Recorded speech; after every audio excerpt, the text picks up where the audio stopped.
We often ask ourselves about women and accountability. Well, this is a major accountability issue as this young man was falsely accused of the R word. And not only was he falsely accused, he did 5 years in prison. And the woman that accused him was awarded $1.5 million. Let's take a look at this. What I want to say is that anyone who thinks that women are out there reporting, doing false reports of rape needs to ask the woman closest to them in their lives about this. Ask a woman that you know if she would do that, or if she thinks that other women would do that, and you will get the answer no. He's Brian Banks, the high school football star whose life was derailed when he was convicted of rape, a rape he didn't commit. And this is the private eye who helped him get a second chance by getting the confession that exonerated him, setting him free. Well, tonight, the inside story of how Brian Banks got his accuser to admit on hidden camera that she lied about his raping her. Tonight, the I-Team's Joel Grover joins us with this exclusive story. Joel, it's just remarkable. It absolutely is. And the man you're about to meet has so far stayed out of the limelight. But tonight, that's about to change. Now, Private Eye Freddie Parrish is telling the NBC4 I-Team how this amazing undercover sting went down that helped make Brian Banks a free man. I did not know nothing about sex, so. You're watching never-before-aired video of Juanetta Gibson and Brian Banks in the minutes before her stunning confession that she lied when she said the high school football star raped her 10 years ago. This camera right here was in a plant. This is the man who helped Banks get the now famous confession on hidden camera.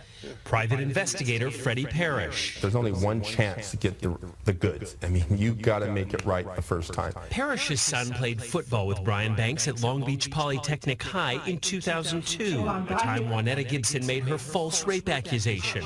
Gibson's family got $1.5 million settlement from the school district, and Banks got 5 years in prison and 5 more on parole, shackled with an ankle monitor. So I know I'm not behind bars, and I know I'm not locked up right now, but I'm still very much incarcerated. Then last year, Brian Banks got a Facebook friend request from Juanetta Gibson. I just want to say this is a very sad story, and so many men across the world are affected by these types of allegations with impunity.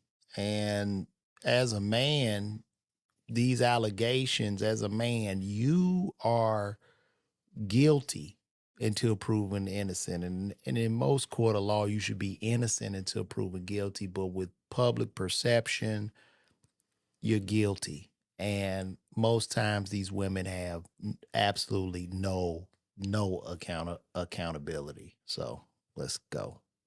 Mr. Banks called my son, Freddie, and asked him, what should I do? My son naturally says, hey, you got to call my dad. He'll help you with this. Once I was able to read the case, there was no doubt in my mind that this young man was innocent. Parrish devised a plan to clear Brian Banks' name. He wired his office. We had a pin like this with hidden cameras sitting in this pin holder, and with microphones. We had put the audio device in that tree right there behind you. The private eye suggested Banks first invite Gibson to his office for a friendly chat about their past. All the scholarships, everything. Brian Banks asks Gibson for help in clearing his name. I will go through with helping you, but she's afraid of losing all that money from her settlement. All that money they gave me, I don't want to have to pay it back, all that. Because that will take... Can you believe that? She sent this man up a river for $1.5 million, damaging his reputation, killing off his football career, everything, all over a lie. And guess what else? She looks like him. She's a sister. No different from the white woman that, well, fortunately, this brother wasn't deleted or anything, but this is no different than from white women that have been doing this throughout the history of years. Not all white women, but some white women. So it's definitely a woman thing. Let's continue. long time. Now comes the hard part. Banks had to convince Gibson to come back the next day and talk to the private eye who was helping free him. I needed to get her to basically recant everything that she said that Brian did 10 years ago. If I let this man down, I would have to live with that the rest of my life. The mood in the room was light, but investigator Parrish's questioning got heavy. When did you lose your virginity? Was it after him, before him? After. Now the big question. Did he rape you? No, he did not. Did he kidnap you? No. When she said those things, what did you say to yourself? Wow, I got it. It was the key And unfortunately, everyone won't have a person like this brother that came to help this brother out. And what we need is men. We need women to step up, especially women who have sons. It's up to y'all to help to protect us, man. This is just unreal. I just can't believe this. evidence that Banks' lawyers from the California Innocence Project needed to go back to court, and that undercover video got Brian Banks' rape conviction thrown out.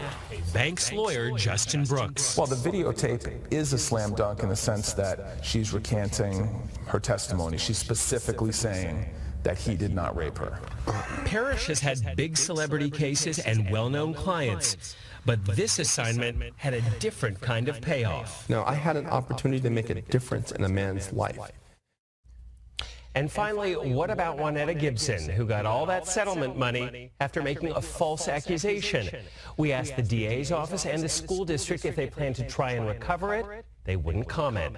But Banks' lawyer and Private Eye say most of that $1.5 million settlement has probably been spent. You know, in fact, Joel. Unreal. She sent his brother up the river, lied on him, profited $1.5 million with absolute no accountability. None. This man will sit in jail. He sat in jail. He's on probation. And she got absolutely zero accountability. It's just like, oopsie, sorry, I lied. Okay, I lied. I'm sorry. What do you want me to do? And this is just the lack of accountability that society has. And, you know, it's almost like I feel like it's an attack on men. There was also another story in the media about a man who ended up being deleted where his girlfriend stabbed him 108 times, and the judge just put on probation because he said she smoked some form of weird weed. And I don't know what to do. I'm a father of one son, and all I could say is, man, y'all call me. Please call me. And check me out. I'm going to be live at the Arlington Drafthouse March 1st to the 3rd. I know it's a shameless plug, but we got to do something to pay the bills. So call me and let's work on this. Ladies, help us. Help us. Help us. See you later.